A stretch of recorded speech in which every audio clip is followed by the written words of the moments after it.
दोस्तों आज 19 फरवरी 2023 और आज के इस वीडियो लेक्चर में केस स्टडी हम ले रहे हैं वरुण और ज्योति की बुक से।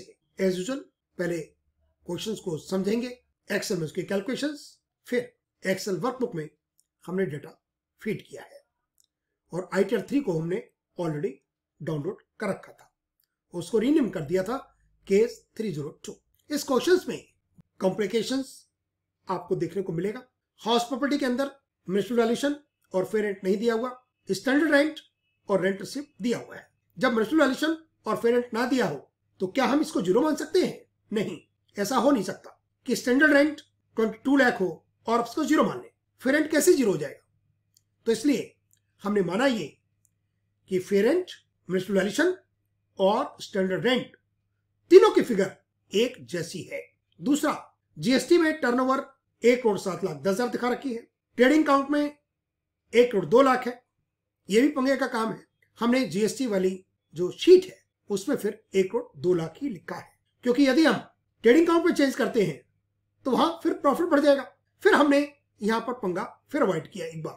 तीसरा पंगा डिपार्टमेंट की तरफ से आता है, वहां हम ओपनिंग बैलेंस प्लांट मशीन का लिखते हैं, फिर बेचने का अमाउंट लिखते हैं फर्स्ट हाफ के अंदर। वो सिस्टम कैपिटल गेन की बात करता है। हम इसका फिर सॉल्यूशन निकालते हैं, खोजते हैं और खोजते खोजते इस मुकाम पर पहुंचते हैं कि ओपनिंग बैलेंस में से यदि आप सेल कंस्ट्रक्शन माइनस कर दो तब भी हमारा डेफिनेशन सेम रहेगा। बाकी क्वेश्चंस सिंपल है। सेविंग बैंक का इंटरेस्ट है, एफडीआर का इंटरेस्ट है, गिफ्ट है। अब गिफ्ट किससे मिलता है ये नहीं बताया हुआ।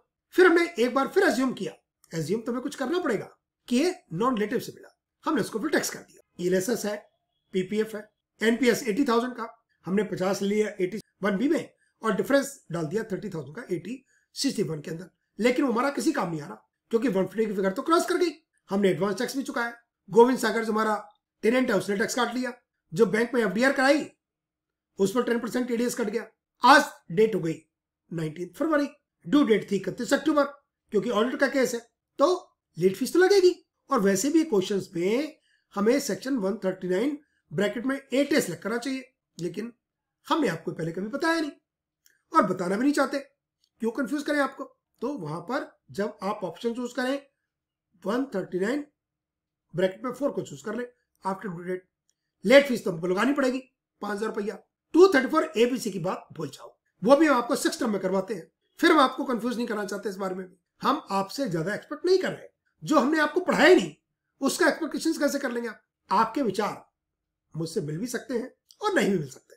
मिल जाते हैं तो बहुत अच्छी बात है, और नहीं मिलते तो आप मुझसे डायलॉग कर लो, व्हाट्सएप पे कर लें, मेल पर कर लें। मैं आपको कन्विंस करने की कोशिश करूंगा। देखो, लॉ है, इंटरप्रिटेशन आपकी डिफरेंट हो सकती है। I will respect your interpretation. यदि एक ही वर्जन होता तो हर साल बजट में कितनी अमेंडमेंट्स क्यों होती? एक ही वर्जन होता तो इनकम टैक्स डिपार्टमेंट कितने सारे अपडेट्स देता रहता है। जिस ITR 3 पे हम काम कर रहे हैं ये भी इसका 4th वर्जन है, तो कुछ ना कुछ तो कमी रही होगी ना, तभी तो ऐसा हुआ। ये लेक्चर करीब पहले लेक्चर के कंपैरिजन में हमारा लंबा जरूर हो गया, लेकिन हर केस स्टडी हमें कुछ सिखाता है। Thank you very much for watching my videos. Book है introduction to e filing of returns, authored by Varun Pawar and Jyoti Mahajan. Case study 302 और हमें जनरेट करनी होगी JSON। अब XML फाइल जनरेट नहीं होती। आशीष का नाम रोहन भगत, हमें जेंडर की जरूरत नहीं होती आज की डेट में। एड्रेस रखा है, स्टेटस दिया हुआ है और हिंदुस्तान में रहे more than 200 days. Return on और बिफोर ड्यू डेट का मतलब नहीं है, क्योंकि हम फाइल कर रहे हैं आज 19 फरवरी को और ये आफ्टर ड्यू डेट है और अब तो लेट फीस की भी डेट निकल चुकी है। हमें कायदे से 139(8)A के अंदर भरनी होगी, लेकिन हम लेंगे सेक्शन 139 ब्रैकेट में 4 after the due date. PAN number रखा है, आधार नंबर दिया हुआ है। आधार नंबर ना भी दिया हो तभी चलता है और ये एसएससी का आधार नंबर है। अकाउंट्स मेंटेन करने हैं, टर्नओवर 1 करोड़ से ज्यादा है और वो 5% को एक्सीड कर रही है कैश वाली आइटम। रिसीट्स में भी और एक्सपेंडिचर में भी। ऑडिट रिपोर्ट की डेट 30 सितंबर। Auditor signing tax report Shrutikant. Membership मत रखा है, नेम ऑफ ऑडिटर रखा है, फर्म का रजिस्ट्रेशन मत रखा है और ये पैन फर्म का है, इसलिए चौथा अल्फाबेट F होगा। आधार नंबर फर्म का नहीं चलेगा, वो होगा प्रोप्राइटर का। डेट ऑफ ऑडिट रिपोर्ट हमने सेम एज्यूम की 30 सितंबर 2022। कोड रखा है 9024। Trading count sale 1 crore 2 lakh. GST में भी यही सेल आनी चाहिए। IGST, closing stock, opening stock, purchases, other expenses, IGST in respect of goods and services purchase, gross profit transfer हो गया पीएल अकाउंट में 36,12,000। हम हूबहू अपने एक्सेल की वर्कबुक में लिखेंगे। Rent, insurance, salary wages, bonus, workman, welfare expenses, advertising, commission, audit fees, rates and taxes, other expenses, depreciation. Net profit 82,700। Other information में other expense include constant liability 15,000। Advertising cash में कर दिया 65,000, गलत किया आपने। Rates and taxes include fine penalty 5,000। No TDS has been deducted on commission 30% add होगा। Plant machinery 15% depreciation वाली। 1 अप्रैल 2021 को बैलेंस 10,72,500। 198 का और खरीद लिया आपने 180 और मोर डेज। 577,500 का बेच दिया। 132,000 का आपने खरीदा लेस देन 180 डेज। लेकिन इनकम टैक्स डिपार्टमेंट का जो सॉफ्टवेयर है उसमें बग्स है और बग्स के कारण हमें दिक्कत दे रहा है। हमने ओपनिंग बैलेंस में से माइनस कर दिया से और नेट अमाउंट वहां पर लिख दिया है 4,95,000 और इससे हमारा डेप्रिसिएशन पर कोई फर्क नहीं आएगा। एडिशनल डेप्रिसिएशन के बारे में कुछ नहीं बताया गया, not allowed. Balance sheet as it is हम कॉपी करेंगे। वहां पर हमने नेट फिक्स्ड एसेट्स में डेप्रिसिएशन जोड़ दिया और ग्रॉस ब्लॉक वहां निकाल दिया है और क्रेडिटर्स एप्लीकेशन फंड्स में आएगा। House property let out property है, एड्रेस रखा है 100% share self let out Govind Sagar, उसका पैन नंबर रखा है और उसने टैक्स काटा है, 10 नंबर भी दिया हुआ है। हमने 10 इस्तेमाल किया इसका। पंगा इस क्वेश्चन में ये हो जाता है कि इसमें म्युनिसिपलाइजेशन और फेयर रेंट नहीं दे रखा, स्टैंडर्ड रेंट दिया हुआ है और ये रेंट रिसीव 20 लाख है क्योंकि इसी पर 10% टीडीएस कटा है 2 लाख रुपए का। अब इंफॉर्मेशन मिसिंग है। हमारा रूल कहता है म्युनिसिपल और fair rent whichever is higher but subject to standard rent. फिर स्टैंडर्ड रेंट को हम कंपेयर करते हैं रेंट रिसीव से और जिसमें हायर फिगर होती है वो ले लेते हैं। हम इस क्वेश्चन में ये तो नहीं मान सकते कि फेयर रेंट हमारा 0 होगा, म्युनिसिपलाइजेशन 0 होगी। कैसे मान लेंगे आप? हम और कोई फिगर भी एज्यूम क्यों करें? हम मानेंगे ये कि standard rent equal to municipalisation equal to fair rent. हम इसी बेस पर आगे पहुंचकर हमने इस क्वेश्चन को सॉल्व किया है। Standard rent 22 lakh expected rent हो गया, उसको कंपेयर किया रेंट रिसीव से, हायर फिगर को लिख दिया। ब्रदर से गिफ्ट मिला, टैक्स फ्री हो गया। Aggregate value of sum of money received without consideration, हमने एज्यूम किया ये नॉन रिलेटिव का है। Saving bank interest 1,20,000, fixed deposit bank interest 2,70,000, इसको ग्रॉस अप किया, अमाउंट हो गया 3 लाख। पीपीएफ में 90,000, एएलएसएस में 60 हो गया 150। न्यू पेंशन स्कीम का 80,000, 80cc 1B में आ गया 50,000 और रिमेनिंग चला गया 80cc 1 में। लेकिन उसका कोई फायदा नहीं होगा आपको क्योंकि 80cc 1 और 80cc का टोटल 1,50,000 को क्रॉस नहीं कर सकता। मेडिकल इंश्योरेंस प्रीमियम भाई साहब नॉन सीनियर सिटीजन है भगत जी, मिलेगा 25, पॉलिटिकल पार्टी को दे दिया 2,10,000। यहां पर टोटल इनकम 50 लाख से कम है, हमें एसेट्स लायबिलिटीज की जरूरत नहीं है शेड्यूल की, लेकिन फिर भी हम कर रहे हैं क्योंकि बिना 0 काम नहीं चलता हमारा। और जब काम नहीं चलता तो हम फिगर जब दे रखी है तो क्यों नहीं देनी चाहिए? हमारे पास फिगर है और हम 0 लिख रहे हैं, ये समझदारी मेरे हिसाब से बिल्कुल नहीं है। हमने 2 बार एडवांस टैक्स जमा कराया, एक कराया 28 दिसंबर को और एक कराया 8 जनवरी को। टोटल अमाउंट डिपॉजिट करवा दिया 55,000। जीएसटी की टर्नओवर 1,07,10,000 दिखा रखी है यहाँ पर। सेल में 1,02,00,000 है, हम 1,02,00,000 लिखना चाहेंगे। पंगे वाला काम नहीं करना चाहिए। टीडीएस गोविंद सागर ने जो 20 लाख रुपए रेंट में दिया उस पर 10% काट लिया है।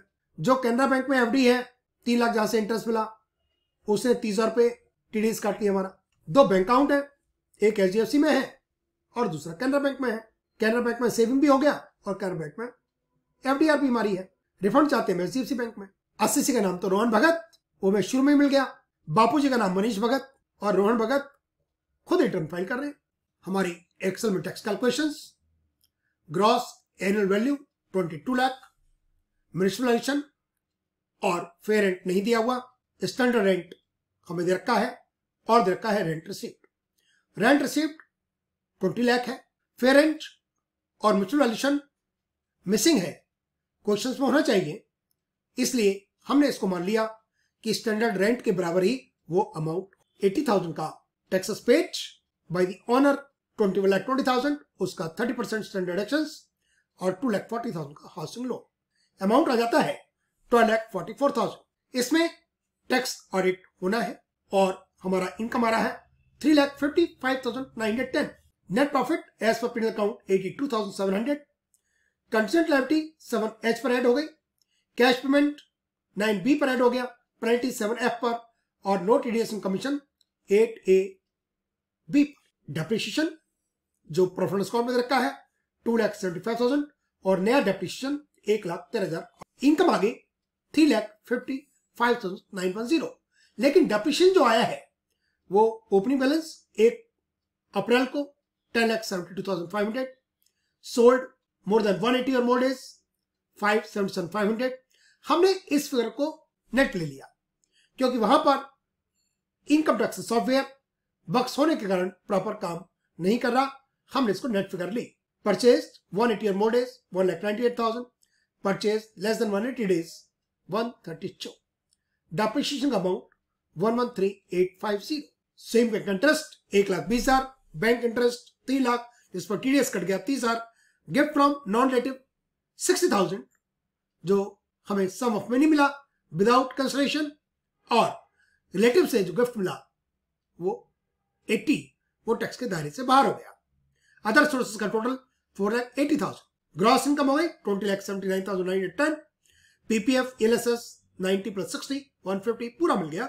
सेक्शन 80C1 भी मिलेगा 50,000 80,000 का पहला पार्ट, और 80CC1 का अमाउंट नहीं मिलेगा क्योंकि 80C 8CCT1 और 80CCC का टोटल 1,50,000 को क्रॉस नहीं कर सकता। 80D खर्च किया 40, मिलेगा 25 क्योंकि नॉन सीनियर सिटीजन है। 80GGC 2,10,000। 80TTA मिलेगा 10,000, जबकि सेविंग बैंक का इंटरेस्ट है 1,20,000। वहां भी लिमिट का पेज। इनकम हो गई टैक्सेबल 16,34,910। इस पर टैक्स निकला 302,973। सरचार्ज लगेगा नहीं और रिबेट मिलेगी नहीं। हेल्थ एजुकेशन लगेगा 4%। टोटल अमाउंट हो गया 3,15,092। हमने इंटरेस्ट को कर दिया इग्नोर क्योंकि पढ़ेंगे आप ऑनर्स वाले स्टूडेंट 6 टर्म के अंदर, और लेट फीस तो लगेगी आफ्टर 31 अक्टूबर 2022 5,000 की। अमाउंट हो गया 3,20,092। एडवांस टैक्स का पेमेंट हो गया 15,000 का। 8 जनवरी 22 को पेमेंट हो गया 40,000 का एडवांस टैक्स। रेंट पर टीडीएस कट गया 20 लाख का 10%, 2 लाख, और बैंक एफडीआर इंटरेस्ट पर 3 लाख का 10% 30,000। 285 हमारा टोटल टैक्स क्रेडिट। हमें 35,090 रुपीज और देने। ITR 3 हमने डाउनलोड करके है, इसको हमने रीनेम किया case 302। Open this utility is for assessment year 2022-23। Okay, अब हम इस जनरल वाली शीट में डेटा फीड करेंगे। हमने जनरल वाली शीट में फर्स्ट नेम में लिखा रोहन, सरनेम में लिखा भगत, पैन नंबर लिख दिया, स्टेटस ड्रॉप डाउन से सिलेक्ट कर लिया, डेट ऑफ बर्थ लिखी 10 जनवरी 1965।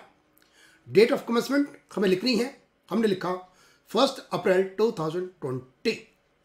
एड्रेस में D10/1 इंडस्ट्रियल एरिया को लिखा, लोकेलिटी में मेरठ उत्तर प्रदेश, ड्रॉप डाउन से उठाया, इंडिया अपने आप आ गया और कोड लिखा 250001।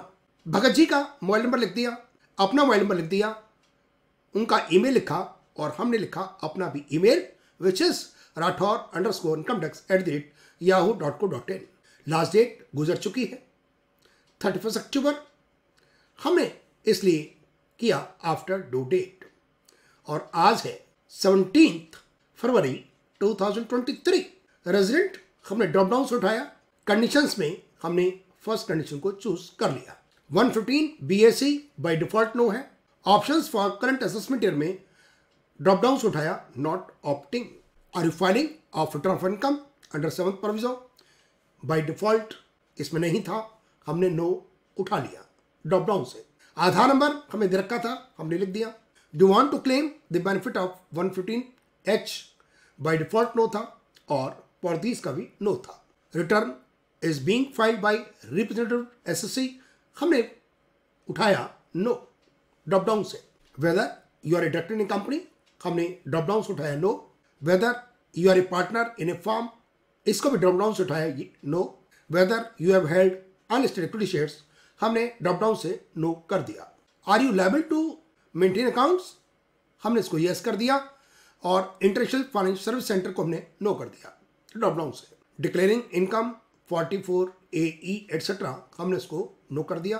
और total sales turnover business is between 1 crore 10 crore, इसको कर दिया हमने यस। एग्रीगेट अमाउंट रिसीव्ड 5% को एक्सीड नहीं करता, हमारा एक्सीड करता है, हमने इसको नो कर दिया। पेमेंट्स का भी हमारा एक्सीड करता है, हमने इसको नो कर दिया। Are you liable to audit, हमने इसको यस किया। और हमारे पास चार्टर्ड अकाउंटेंट की डिटेल्स है, हमने इसको यस किया। Date of furnishing audit report 30 सितंबर 2022, इस बार डेट एक्सटेंड नहीं हुई। ऑडिट की लास्ट डेट 30 सितंबर थी और रिटर्न फाइल करने की 31 अक्टूबर 2022। लास्ट ईयर डेट एक्सटेंड हुई थी। Name of auditor Shrutikant, membership number लिख दिया। Name of form Kant associates, registration number लिख दिया। ये एक फॉर्म है कांत एसोसिएट्स, इसका हमने पेन नंबर लिख दिया AAA F for firm K4569R। आधार लिख दिया जो प्रोप्राइटर का है, क्योंकि फर्म का आधार नहीं हो सकता। डेट ऑफ ऑडिट रिपोर्ट 30 सितंबर 22। Are you liable for audit, उसको नो किया और शीट को कर दिया वैलिडेट। नेचर ऑफ बिजनेस की शीट पर हमने कोड लिखा, ड्रॉप डाउन से सिलेक्ट किया 09024 retail sale of textiles apparel footwear leather goods और किया वैलिडेट। इसको ओके करना है। बैलेंस शीट के शेड्यूल में प्रोप्राइटर्स कैपिटल में 5 लाख लिखा।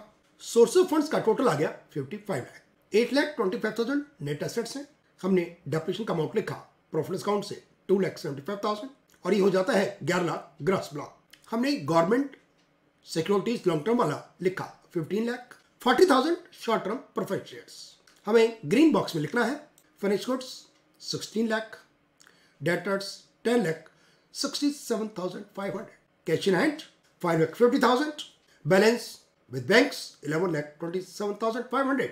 सिंडिकेटर्स एप्लीकेशन ऑफ फंड्स में आ रहा है 12,10,000 और एप्लीकेशन फंड्स का टोटल हो गया 55 लाख। कोई डिफरेंस नहीं है इसमें, मैन्युफैक्चरिंग काउंट्स की डिटेल्स नहीं है। Next, trading count sale of goods 1 crore 2 lakh, integrated goods and services 5,10,000, finish goods closing stock 16 lakh और ये टोटल हो गया credit side of trading count 1 crore 23 lakh 1,000।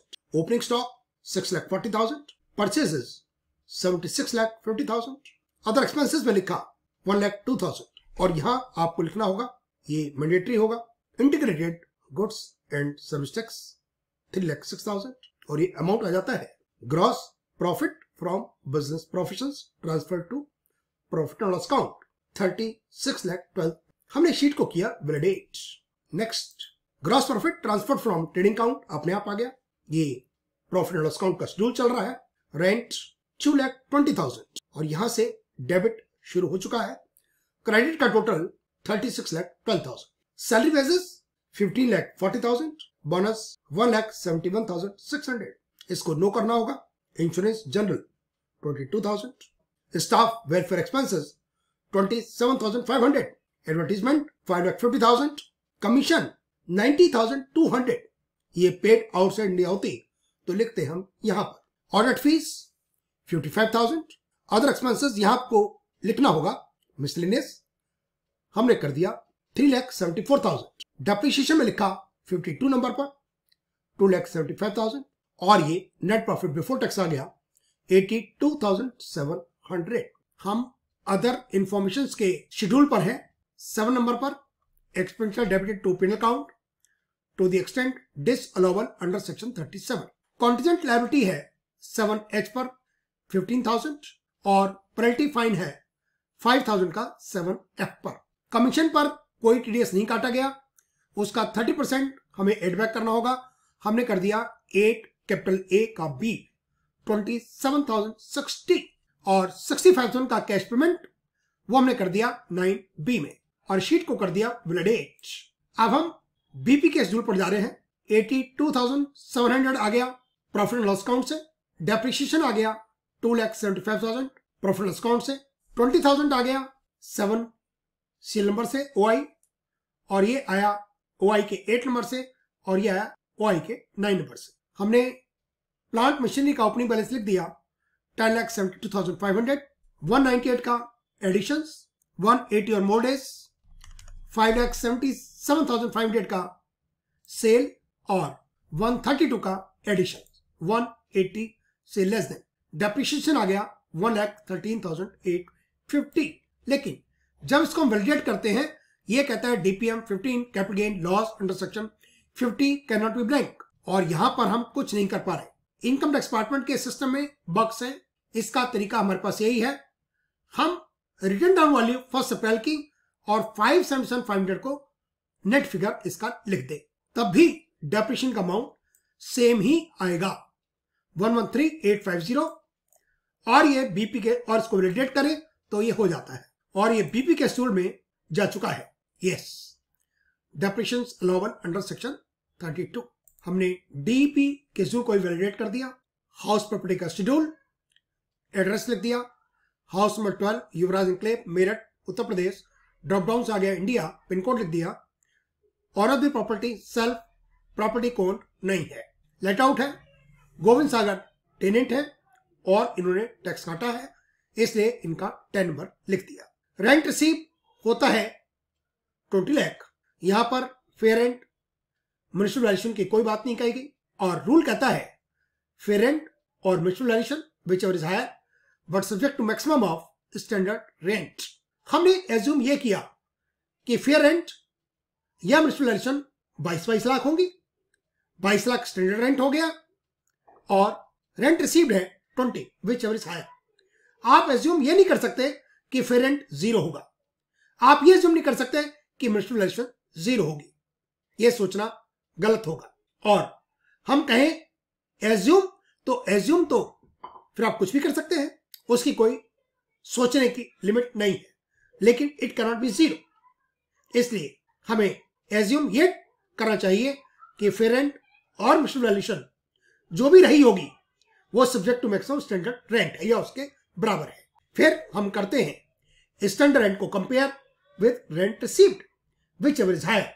इसी आधार पर हमने यहां पर लिखा है 22 लाख और ये डिस्कशन ऑथर से बात करके, बाकी टीचर से बात करके हम इसी निर्णय पर पहुंचे हैं। वैसे तो म्युनिसिपल वैल्यूएशन और फेयर रेंट क्वेश्चंस के अंदर दिया होना चाहिए, लेकिन नहीं दिया तो हमें यही करना चाहिए जो हम कर रहे हैं। Tax paid to local authorities 80,000, 2,40,000 interest borrowed है 636 अपने आप निकल आता है। 12,44,000 हो गया हाउस प्रॉपर्टी की जो इनकम आ रही है टैक्सेबल। कैपिटल गेन इसमें नहीं है। Saving bank interest 1,20,000, fix deposit का 3 lakh, aggregate sum of value received without consideration हम लिख रहे हैं DKI पर। अमाउंट हो गया 4,80,000। किया वैलिडेट, सिवाय ये ले कैलकुलेट सेट ऑफ और इसको भी कर दे compute set off. Medical insurance premium अपना दिया गया अपने स्पाउस का और वो है 40,000, आएगा 25 और ये नॉन सीनियर सिटीजन है। पेरेंट्स का हम क्लेम नहीं कर रहे, वैलिडेट। पेरेंट्स का हम क्लेम नहीं कर रहे, वैलिडेट। 25 80D से आ गया। PPF का 90,000, ALS का 60,000, 1,50,000 हो गया और पूरा का पूरा मिल गया। 80,000 का NPS 50 लेडी हमने 8061B के अंदर और 8061 के अंदर 30,000 और सेविंग बैंक इंटरेस्ट 120 है, हमारा हो गया 445। इसको भी किया वैलिडेट। टैक्सेबल इनकम 50 लाख को क्रॉस नहीं कर रही।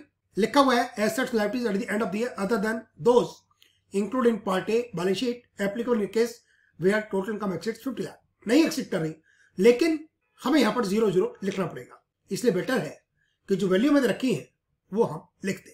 आप 0 लिख के भी काम चला सकते हैं, लेकिन जब मैं वैल्यूज दे रखी है तो मैं लिखना चाहिए, मैंडेटरी नहीं है। हमने हाउस के बारे में इंफॉर्मेशन दी, हाउस नंबर 12 युवराज एन्क्लेव मेरठ उत्तर प्रदेश।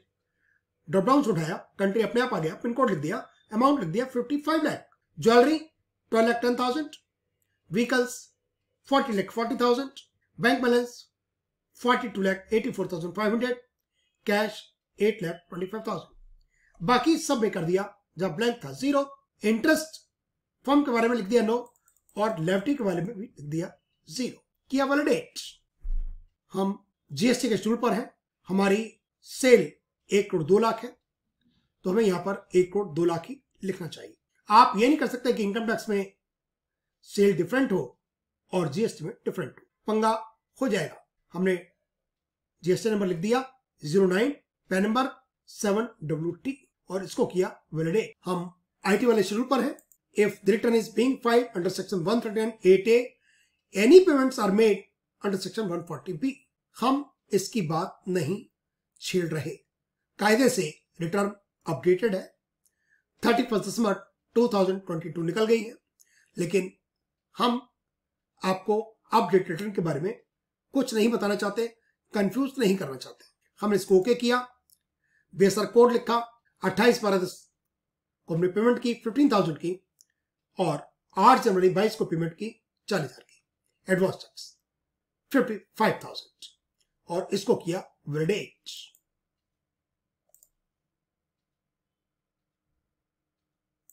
टीडीएस का शेड्यूल ओके।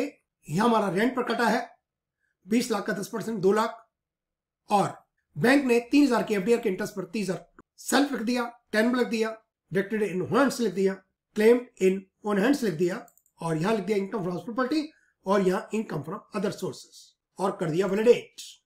टीटीआई शीट पर हमने करा इसको नो और यहां आईएफएससी कोड लिखा, एचडीएफसी बैंक का नाम अपने आप आ गया, अकाउंट नंबर लिख दिया और इसको क्लिक कर दिया फॉर रिफंड।